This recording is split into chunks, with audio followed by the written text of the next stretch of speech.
Yes, yes, y'all. What is up? What is up? What is up? It's your boy Wildcard Mar here with another episode of Wildcard Chief, episode 20. And yes, we are here. Great, great, great feeling because our Kansas City Chiefs are 7-2 after a week in victory over the Jacksonville Jaguars. And we're gonna, of course, give props for week 10 victory, but we must look forward to this week 11 matchup with the hated Los Angeles Chargers. But before we get too deep off in the episode, please go on over to YouTube, type in IOW Sports Network, follow us there on YouTube, like, share, subscribe, hit that bell notification, and then, hey, when you get them notifications, it'll let you know every time we drop an episode of the Wildcard Chief with your boy Wildcard Mar. You can also follow us on our other social media platforms on Facebook and Instagram at the same address of IOW Sports Network, and catch us on Twitter at IOW Sports 1. But man, we got to give props to our Kansas City Chiefs for a great win week 10, 27-17 over the Jacksonville Jaguars. And what can you say? It was a great victory. Great victory. Offense and defense came, showed up, showed out, did what they were supposed to do, handled business, and didn't fall into the trap of, playing a lesser team. They didn't fall into the trap. I mean, offensively, what else can you say? What else can you say? I mean, when you get stuff like this from, Kadarius Toney, my man did the little hop down the sideline. I guess that's a little nudge at the Giants saying his hamstring ain't jacked up. But man, you love to see that. I mean, McCole Hartman didn't play, so we needed somebody like Toney to step up, and he did. Make some great plays. And that trade is looking like it's working out, right? I think that trade is working out. Yeah, that trade is absolutely working out. Excuse me. And so you look for Kadarius Toney to keep getting more involved in the offense. He did phenomenal. Noah Gray got into the end zone. So did Kelsey. So did MBS. MBS got in zone. Patrick Mahomes threw for 4 touchdowns. What I also love about that game, the defense got involved. 5 sacks on Trevor Lawrence. Man, that's serious pressure. That is serious pressure. Chiefs had a good game against the Jaguars. And then you can never be mad at any time that Patrick Mahomes has 4 touchdowns, and of course he hits TK Travis Kelsey, adding to his illustrious tight end career. But let's take a minute and reflect. After 4 touchdowns in week 10 against the Jaguars, I mean, where are we at on the MVP discussion? Because in my opinion, there's nobody else but Patrick Mahomes at the top of that list. And that's not being a homer. Leading the league in passing yards, leading the league in touchdowns, leading second in the league in quarterback rating. I mean, he's doing everything you want and more as a quarterback. 25 touchdowns, 7 interceptions. So come on, you can't ask that is people's yearly numbers for a quarterback. Like, quarterbacks would be happy to have 25 touchdowns and 7 interceptions for a whole season. And he has, 8 more games? Come on. To me, there's no discussion. MVP, Patrick Mahomes, Patrick Mahomes. But can't look too far deep into the future. We got to look into right now. And right now is week 11, Los Angeles Chargers. And man, here's the wild card, Mars. 5 keys to victory. I mean, here's key to victory number one. I mean, hell, it may seem simple, but it's not. We got to stop Austin Eckler. Got to stop him. All right. Austin Eckler is literally a do it all back for the Chargers. And with how many injuries that the Chargers sustain on a weekly basis, he's been the only consistent offensive productor on that offensive side of the ball for the Chargers. I mean, he runs the ball well. He catches the ball well. I mean, ask your fantasy owners who have Austin Eckler on their fantasy team. He gives them at least a minimum of 20 points weekly. He's doing everything for the Chargers. In order for the Chiefs to get a victory, the defense must key on Austin Eckler, key on him, find him, stop him, contain him. He's the engine. I know Mike Williams and Keenan Allen say they're going to play. Okay. But you guys are often injured, and you guys don't pose as much as a threat as Austin Eckler does. Sorry, not sorry. That's just the truth. Austin Eckler is something different, man. He is a do it all back, and I'm telling you, man, he does phenomenal things for the Chargers offense. Stop him, the defense slows him down. Hey, it'll be an easier road to a victory. Because you don't want these long runs on you guys, on the Chiefs defense. Don't want them. Don't want to see him. Austin Eckler is a problem. Stop him. Slow him down for sure. Hey, but on the defensive side of the Chargers, man, there's a couple of players that the Chiefs got to take care of. And number one is, hey, you got to contain Derwin James. You better find a way to contain this man. This guy right here, you see him. He's saying what it is. You stop this guy. We don't. He does a lot of things well. He can be a good box safety, but he can also get in coverage as well. Tackles well. Ask Travis Kelsey how well he block or tackles. He's a for sure tackler.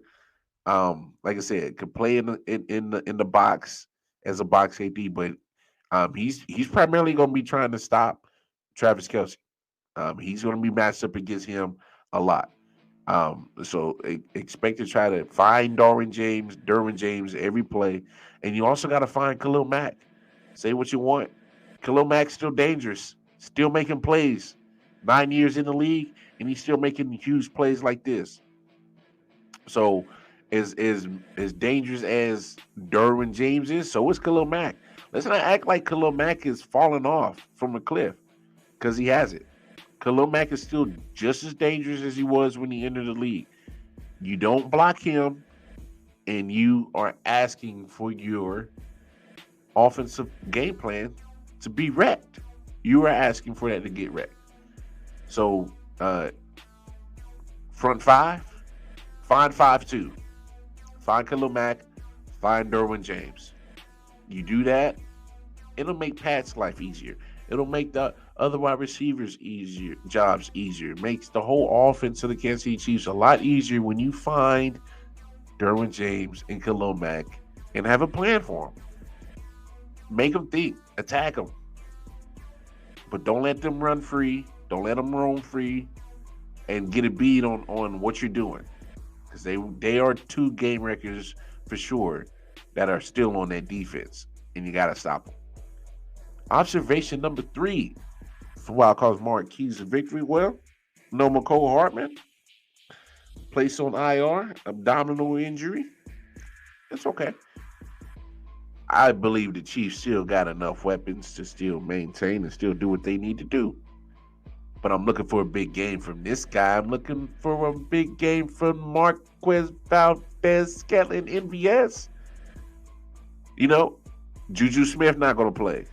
McCole Hartman on IR, at least for the next 4 games, going to be gone.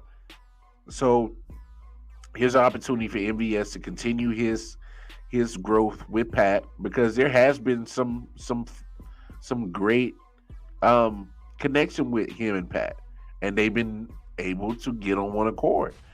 As much as chemistry that Juju and Patrick was having, the same amount of chemistry with MVS and Patrick is happening at the same time. And look, I'm not saying MVS alone is going to have a big game, but I'm looking for him to step up and fill that void with no McCole, with no Juju, and be one of those receivers to step up even more. Of course, James Toney, he's going to be more involved. I mean, he has to. Wide receiver room is getting light. Expect to see Justin Watson. Expect to see more Noah Gray. Expect to see more Jody Fortson. So I know we're going to be down Hardman, going to be down Juju, but I still don't have no reason to fret. I think the Chiefs still get it done. Anyway, observation number 4. It seems simple, but let's be honest. This is the opportunity to run the ball. Run the ball. Run the ball. Whether it's Isaiah Pacheco, whether it's Clyde, whether it's, hey, if you guys decide to finally activate Ronald Jones, if it's him, I don't care. Get the ball moving on the ground. And the reason why I say that is because let's look at the situation. The Chargers have one of the most putrid rush defense. They're ranked 30th in the league in rush defense. So what does that tell you? Hey, Andy Reid, Eric Bieniemy, run the ball. I know we like to, throw the ball, throw the rock all over the place, let Patrick get 4 touchdowns, 300 yards, 400 yards. I know it looks good. It looks good. But let's get to as close to balance as we can, because the opportunities will be there, because you can run on this Chargers defense. And I'm telling you, when you're balanced and you have that running threat, it makes the passing game even more simpler to get things accomplished that you want. Because why? Because they're afraid of the run. Hey, get the running game going. Come on, please. I mean, this is the game that you want to do it. You can run on the Chargers. Let's get it done. Let's get it done. And of course, observation number 5. Get those sacks, baby. See, this is what I love to see. See, Carlos Dunlap last week gets his 100th sack. And he's been a great addition on the defensive side, getting after the quarterback. He's been getting after it. Frank Clark's been getting after it. I do believe his suspension is up. Correct me if I'm wrong.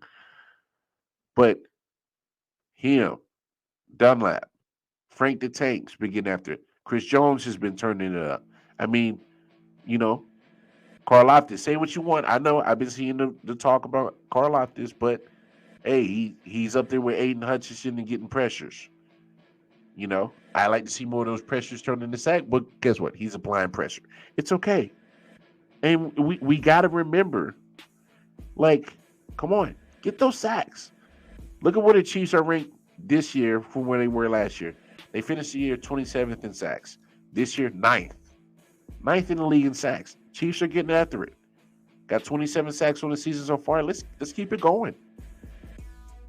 It's not like Justin Herbert is not sackable, because he is. You got 3 sacks on him in the week 2 game. Chris Jones got 1. So let's repeat it. But let's add some more. I think I got a feeling the Chiefs might mess around and get 5 sacks this game. Either way, get those sacks. That's what I want to see. Man. Anyway, those are the Wildcard Mars 5 observations for the Chiefs to get a victory over the Los Angeles Chargers. I mean, it's definitely doable. Let's make sure we get it done. Anyway, the Wildcard Mara has been hot the last few weeks on his NFL picks. I come into week 11 with an 84-65 record. Yeah. A 7-2 record with the Chiefs game picks. And we're going to keep this party rolling. Matter of fact, here's my week 11 picks right here. Take a look at them.